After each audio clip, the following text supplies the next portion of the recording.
Hola hermanos, que tengan un recontra hiper mega saludazo con doble Z. Saludazo de Cusatón Aritmon.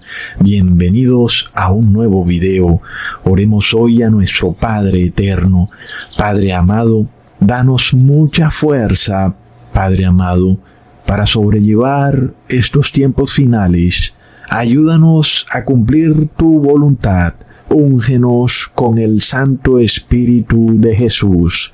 Envía siempre a tus santos ángeles para que nos protejan y cuiden de todo mal. En nombre de Jesús. Amén. Muchas personas se preguntan por qué el Papa se ha llamado León XIV. ¿Y por qué fue escogido por la aristocracia cristiana y por la oligarquía católica? Y sobre todo, ¿cuál será su papel en los eventos finales? Así que esto es de lo que voy a hablar en este video, entre muchas otras cosas. Pero empecemos revelando este tema. ¿Y por qué el Papa se ha llamado León XIV? Vamos a estudiar también las Escrituras a fondo, para que seamos verdaderos pilares y columnas de santidad en la Iglesia de Cristo. Inclusive, para que vivamos con Jesús en la santa ciudad por 1000 años. Ahora, en este caso, cuando el señor Robert Francis se hizo llamar León XIV, es evidente que él pretende seguir el legado de los papas que se han llamado León en eras pasadas. Y como es obvio, pues el que precede a León XIV es León XIII. Entonces es evidente que el Papa León XIV pretende seguir el legado del Papa León XIII. Y el legado de este Papa León XIII fue haber condenado algo que él denominó como americanismo, que es una expresión que trata de involucrar todo aquello que identifica a Estados Unidos, pero que lo separa de Europa, y que muestra a Estados Unidos como un gobierno y una nación única y especial en el mundo, distinta de las otras naciones europeas y de sus colonias en Centro y Suramérica, en África y en el Oriente. En este caso, el Papa León XIII escribió una bula que iba dirigida a un cardenal que estaba en Estados Unidos, apellidado Gibbons, quien fue obispo en la arquidiócesis de Baltimore y quien buscaba, como todos los agentes del Vaticano buscan, unir a la Iglesia y el Estado en América, de forma de que pudiera establecer una imagen exacta del gobierno papal, pero en Estados Unidos, o lo que también nos describe el Apocalipsis como la imagen de la bestia. En este caso, la intención debía ser, o el plan, destruir el americanismo para que pudiera surgir el catolicismo.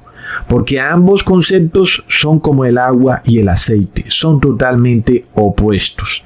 Americanismo y catolicismo son dos instituciones totalmente opuestas entre sí. En este caso, la bula papal llamada Testem Benevolentiae nos revelaba cómo el Papa León XIII se refiere a un libro escrito por un sacerdote, escritor también llamado Isaac Thomas Hecker, que era un agente del Vaticano que operaba también en Estados Unidos, pero proponía una solución novedosa para que el catolicismo pudiera avanzar más rápidamente en esa nación, debido a que había cierta oposición al catolicismo en Estados Unidos. Por tanto, el consejo de este sacerdote era de que si la Iglesia Católica quería prosperar en Estados Unidos, debía acomodarse a los valores americanos de libertad de conciencia y específicamente al hecho de que para el protestante el concepto de religión consistía en que él podía decidir en qué creer y que el protestante americano se sentía dueño de su propia voluntad y de tal manera podía adorar a Dios de acuerdo a los dictámenes de su conciencia. Es decir, que nadie tenía por qué venirle a decir cómo tenía que adorar, sino que para el americano, él podía adorar a Dios como le diera la gana. Entonces eso es lo que se conoce como americanismo.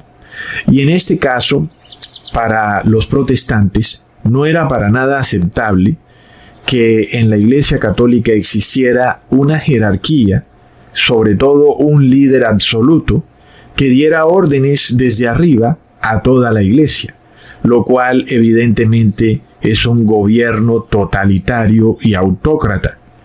En este caso, por eso, la Iglesia Católica, si quería avanzar en Estados Unidos y tener más adeptos, debía como que relajarse un poco, no ser tan estricta, adaptarse a ese punto de vista americano. Eso es lo que este sacerdote proponía en ese libro, conocido como La Iglesia y la Era. En este caso, el sacerdote proponía que para el estadounidense promedio era la fuerza del Espíritu Santo la que guiaba al individuo hacia la verdad y que esa verdad jamás podía ser impuesta por un decreto de una iglesia, sino que correspondía a la búsqueda guiada de Dios en el ser humano en las Escrituras. Por esto este sacerdote llegó a esa conclusión y le proponía a la aristocracia europea, disfrazada de sacerdotes católicos, que se abrieran al debate público. A ver, si la Iglesia Católica es la Iglesia de Cristo, pues vamos a debatirlo, ¿verdad? Pero lo curioso del caso es que al Vaticano no le gusta el debate público. Y sin embargo, sí hemos visto que el Vaticano ha usado un tono mucho más conciliador con el protestantismo. Inclusive sus eucaristías se han vuelto muy similares a los servicios religiosos de los evangélicos. Los retiros espirituales católicos también se han mimetizado con los retiros espirituales evangélicos. Inclusive bailan, cantan, saltan, brincan, gritan, cosas muy similares a lo que ocurre en una iglesia evangélica. Entonces, uno sí puede ver que de alguna manera esto que proponía este sacerdote sí fue de alguna manera iniciado y cumplido por la Iglesia Católica, al punto de que hoy Iglesia Evangélica e Iglesia Católica parecen ser casi el mismo movimiento o la misma religión. Eso es lo que podemos leer como premisa en esta bula papal del Papa León XIII, donde él inicia refiriéndose a esa idea de este sacerdote. Abro comillas: el fundamento sobre el que se fundan estas nuevas ideas es que, con el fin de atraer más fácilmente a la sabiduría católica a aquellos que disienten de ella, la Iglesia debe acercarse un poco más a la humanidad de este siglo ya maduro, aflojar su antigua severidad y hacer algunas concesiones a los gustos y opiniones recientemente introducidas entre los pueblos. Muchos piensan que estas concesiones deben ser hechas no solo en asuntos de disciplina, sino también en las doctrinas que conforman el depósito de la fe. Ellos sostienen que sería oportuno para ganar las voluntades de aquellos que disienten de nosotros, omitir ciertos puntos de la doctrina como si fueran de menor importancia, o moderarlos de tal manera que no conservarían el mismo sentido que la Iglesia constantemente les ha dado. Entonces miremos cuál es la premisa bajo la cual se inicia esta bula papal, en donde se trata de hacer ver a la Iglesia Católica como que ha cambiado, como que se ha suavizado en sus doctrinas, se ha moderado en la manera de imponer su religión. Ustedes ya saben. Y muchas personas hoy en día han caído en este engaño, sin saber que todo hace parte de este plan para tratar de conquistar a Estados Unidos por parte del Vaticano. Muchas personas piensan que la Iglesia Católica ha cambiado, que se ha moderado, que aquellos tiempos en donde andaba con una cruz en la mano y un fusil en la otra mano, y que eran llamados los tiempos de la Inquisición, son tiempos pasados, tiempos de una era brutal y barbárica. Aquellos tiempos en donde la Iglesia Católica organizaba linchamientos públicos nocturnos, llamados en ese tiempo pogromos, que consistía en una masacre concertada entre las personas en contra de cierto grupo étnico o religioso que curiosamente era contrario a la fe católica. Todos esos pogromos son cosa del pasado, piensan muchos. La Iglesia Católica ha cambiado y ya ella no pretende usar el poder del Estado para arrasar con poblaciones enteras y para obligar a las personas a adorar los dogmas de la Iglesia Católica, y que ahora la Iglesia Católica permite que supuestamente cada quien busque a Dios como mejor le parece. Muchos piensan que la Iglesia Católica ha cambiado totalmente.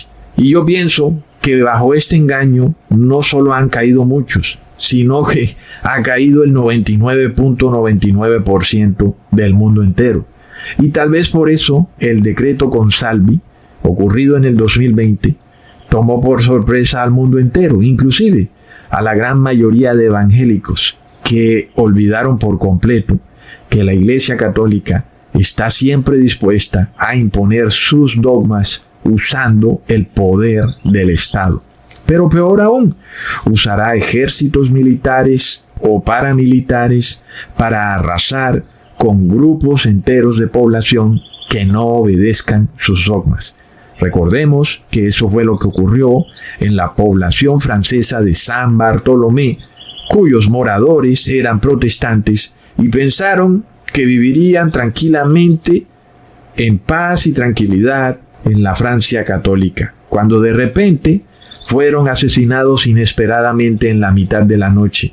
Más de 50,000 personas en esa población. Es algo de locos, y fue bajo órdenes directas del Papa Gregorio XIII, que se llamaba Ugo Bancopagni, proveniente además de la nobleza negra, recién nombrado Papa de Roma en mayo de 1572, y para festejar su nombramiento mandó a matar a más de 50,000 protestantes en una masacre que ocurrió 2 meses después de que él fue nombrado Papa, en agosto del mismo año. Y recordemos que en ese tiempo gobernaba el rey Carlos IX en Francia, y que su madre era también la reina negra, llamada así por lo mala que era, la señora Catalina de Medici, quien, bajo órdenes del Vaticano, también autorizó o ejecutó la masacre de San Bartolomé.